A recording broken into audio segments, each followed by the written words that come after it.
राधे राधे। जय श्री कृष्णा।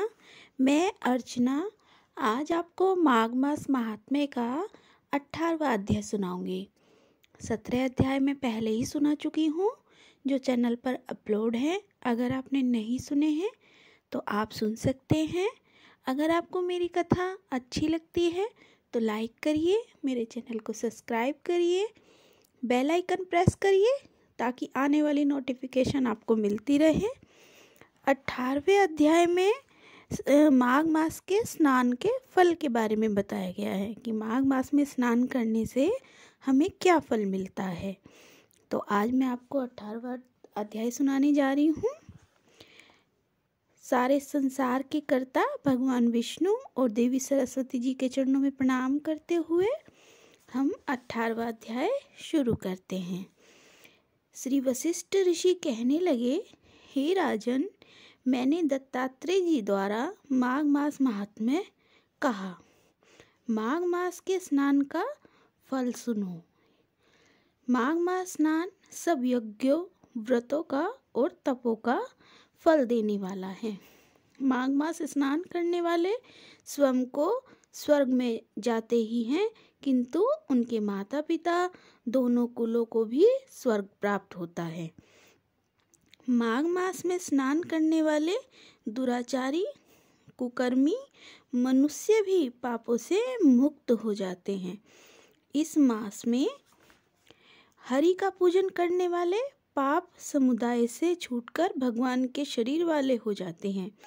यदि कोई आलस से भी माघ मास में स्नान करता है, उसके भी पाप नष्ट हो जाते हैं। जैसे गंधर्व कन्याएं राजा के श्राप से भयंकर काल को भोगती हुई लोमस ऋषि के वचन से माघ मास में स्नान करने से पापों से छूट गई। यह वार्ता सुनकर राजा दिलीप विनय से पूछने लगे कि हे गुरुदेव, ये कन्याएं किसकी थी? उनको कब और कैसे श्राप मिला?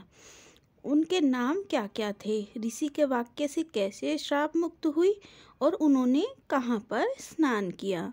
आप विस्तार पूर्वक सब कथा कहिए। वशिष्ठ जी कहने लगे, हे राजा, जैसे अग्नि से स्वयं अग्नि उत्पन्न होती है, वैसे ही यह कथा धर्म और संतान उत्पन्न करती है।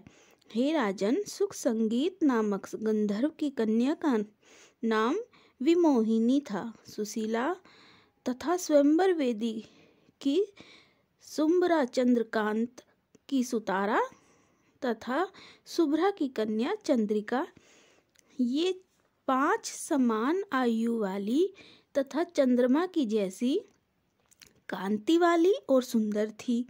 जैसे रात्रि को चंद्रमा शोभायमान होता है, वैसे ही पुण्य की कलियों के समान खिली हुई ये अप्सराएं थी। ऊंचे पयोधर वाली पद्मनी वैशाख मास की कामनी यौवन दिखती हुई नवीन पत्तों वाली लता के सदृश्य गोरे सोने के सदृश्य चमकती हुई और सोने के अलंकारों से सुशोभित सुंदर वस्त्र धारण किए हुए अनेक प्रकार के गाने और वीणा अन्यथा बांसुरी तथा दूसरे बाजे में बजाने में प्रवीण और ताल स्वर तथा नृत्य कला में निपुण थी।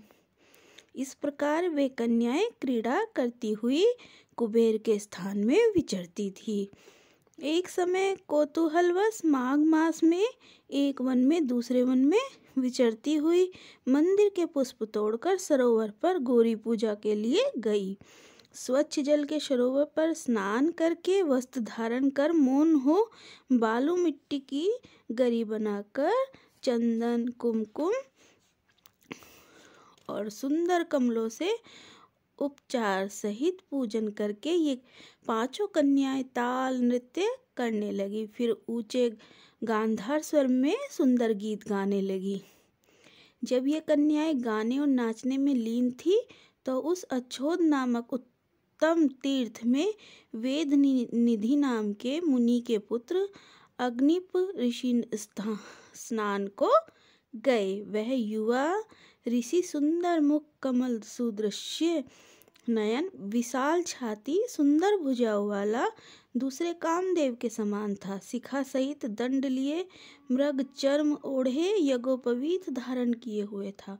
उसको देखकर 5 कन्याएं मुग्ध हो गई और उसका रूप एवं यौवन देखकर कामदेव से पीड़ित हो गई। देखो, ऐसा कहती हुई उस ब्राह्मण के चित्त में कामदेव का ध्यान उत्पन्न करने लगी और आपस में विचार करने लगी कि यह कौन है। रति रहित होने से कामदेव नहीं, एक होने से अश्विनी कुमार नहीं, यह कोई गंधर्व या किन्नर या काम रूप धारण कर कोई सिद्ध या किसी ऋषि का श्रेष्ठ पुत्र या मनुष्य है। कोई भी हो, ब्रह्मा जी ने इसको हमारे लिए बनाया है। जैसे पूर्व कर्म के प्रभाव से संपत्ति प्राप्त होती है, वैसे ही गौरी जी ने हम कुमारियों के लिए श्रेष्ठ वर दिया है। और आपस में यह तुम्हारा वर है या मेरा अथवा सबका, ऐसे कहने लगी।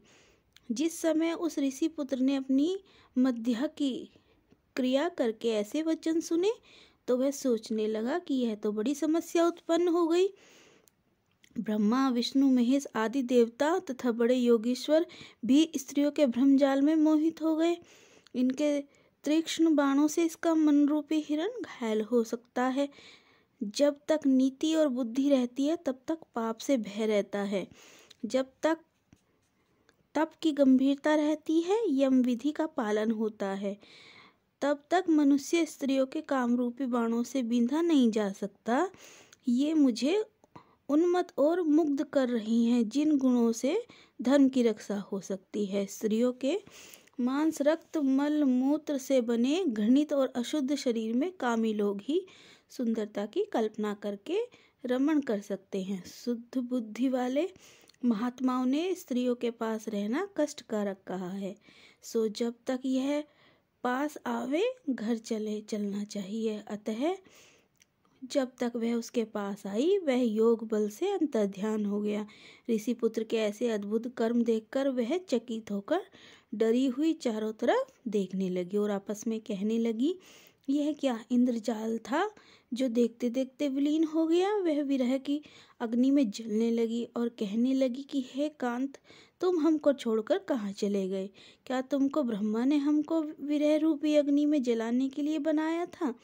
क्या तुम्हारा चित्त दया रहित है, जो तुम हमारा चित्त दुखाकर चले गए? क्या तुमको हमारा विश्वास नहीं है? क्या तुम कोई मायावी हो? बिना किसी अपराध के हम लोगों पर क्यों क्रोध करते हो? हे हरदेश्वर, तुम्हारे बिना हम नहीं जिएंगी।